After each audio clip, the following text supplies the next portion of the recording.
arqueológicos. Falando em espaços subterrâneos, o Heitor Humberto vai nos mostrar agora um museu subterrâneo. Sabe aonde? Numa igreja da capital paranaense que pouca gente conhece que existe esse espaço, um museu subterrâneo. Olha só.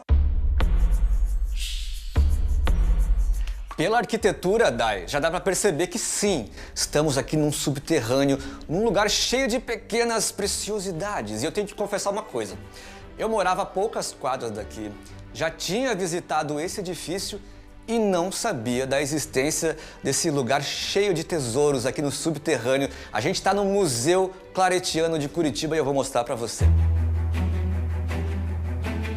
Você faz ideia do que esse objeto aí produzia? Olha, aguenta aí que já já eu te conto. Gente, essa construção centenária abriga um pouco de ciência, arqueologia, música, relíquias históricas e peças religiosas dos claretianos. Mas antes, deixa eu te mostrar onde fica esse museu. A gente está na Paróquia Imaculado Coração de Maria, localizada no bairro Rebouças, em Curitiba. Essa construção mudou a paisagem da região e testemunhou a urbanização e a industrialização do bairro. A obra começou lá em 1917 e foi entregue 5 anos depois, abrigando a Congregação Claretiana, que chegou a Curitiba vinda de Barcelona, na Espanha. Essa congregação católica foi fundada por Santo Antônio Maria Claret, canonizado em 1950. E era dele essa relíquia exposta no museu, uma sobrepeliz, a vestimenta que ele utilizava em suas missas. O padre Jaime Sanches Bosch, que assim como o Santo Antônio Maria Claret veio da Catalunha, chegou nos anos 70 a Curitiba e veio nos contar uma curiosidade sobre o fundador da congregação.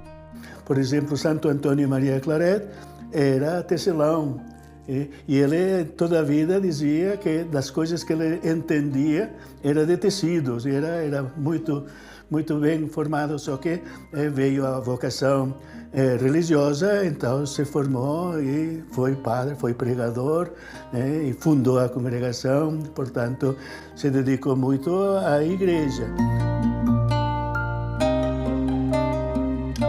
Agora eu quero mostrar para vocês esse objeto curioso que me chamou a atenção aqui desde que eu cheguei no museu.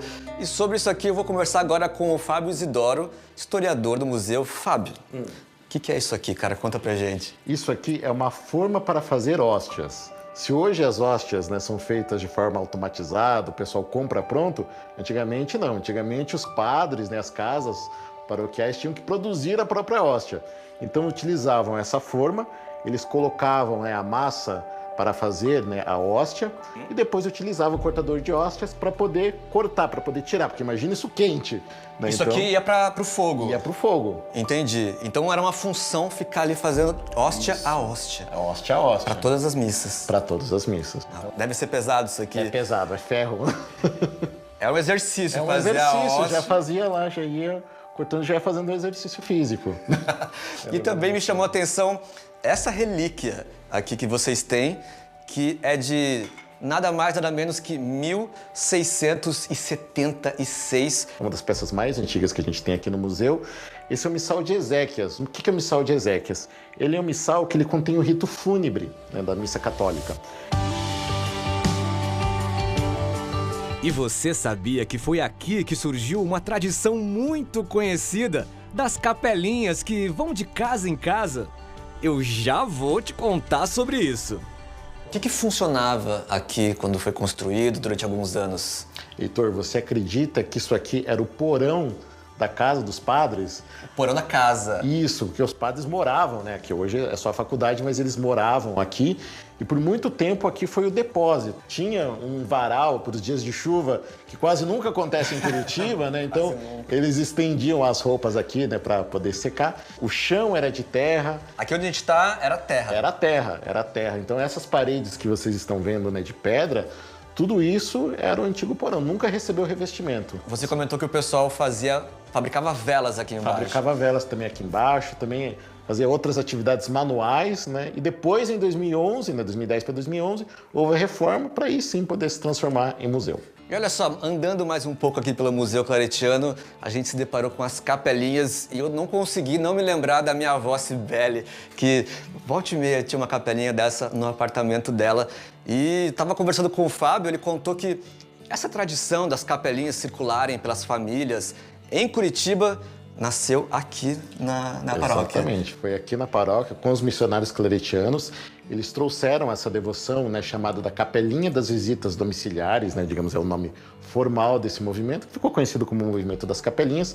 Começou em 1937. 37. Desde então, né, esse movimento, arquidiocese e diocese de Curitiba abraçou esse movimento, se espalhou pelas demais igrejas, né? E hoje é um movimento bem grande, tanto em Curitiba como na região metropolitana. Olha, então se você é de Curitiba, da região metropolitana, já viu um desses, já teve na sua casa, saiba que começou bem aqui.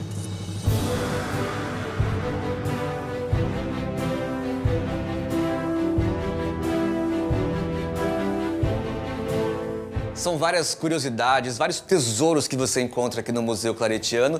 E além da história, do registro urbano, tem também a parte cultural e científica, com dois representantes ilustres.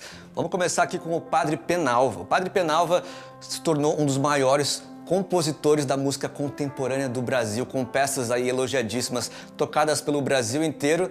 Era claretiano e aqui a gente tem algumas relíquias dele, porque ele viveu em Curitiba, teve sua obra feita aqui em Curitiba também, radicado na capital paranaense, e aqui a gente vai encontrar várias peças dele. E outro personagem ilustre é o Padre Moure, que era cientista internacionalmente reconhecido e conhecido como o Padre das Abelhas. Por que Padre das Abelhas, Fábio? Ele se tornou o padre das abelhas justamente porque a pesquisa mais significativa dele envolvia as abelhas, a catalogação e a classificação das abelhas. E além das abelhas, ele estudava também muito sobre insetos. Fazia suas viagens, né? Você comentou que você tinha os passaportes, as viagens todas que ele fazia. E foi numa dessas viagens que em 1963 ele trouxe tesouros da arqueologia aqui, né? Com certeza. São fragmentos... São fragmentos... que trazem fósseis, inclusive. Então a história é escrita também aqui no museu. E olha, vale a pena lembrar que dia 18 de maio é celebrado o Dia Internacional dos Museus. Fábio, temos que visitar os museus, né? Não dá para deixar de lado acompanhar tudo isso. Com certeza. Isso já deixou de ser os museus aquela coisa de vou ver coisa antiga ou vou ver uma arte que eu não entendo. Muito pelo contrário. Hoje os museus estão cada vez mais interativos. Nosso estado é rico em museus, então visitem os museus, né? Valorizem a pesquisa, a cultura, a nossa história, porque essa história também faz parte da nossa história como um todo. Então, recado dado, visitem os museus. Você viu tudo que tem por aqui, né, Dai? E eu fiquei sabendo que em Maringá tem mais alguns lugares bem curiosos, subterrâneos, assim como o Museu Claretiano aqui de Curitiba.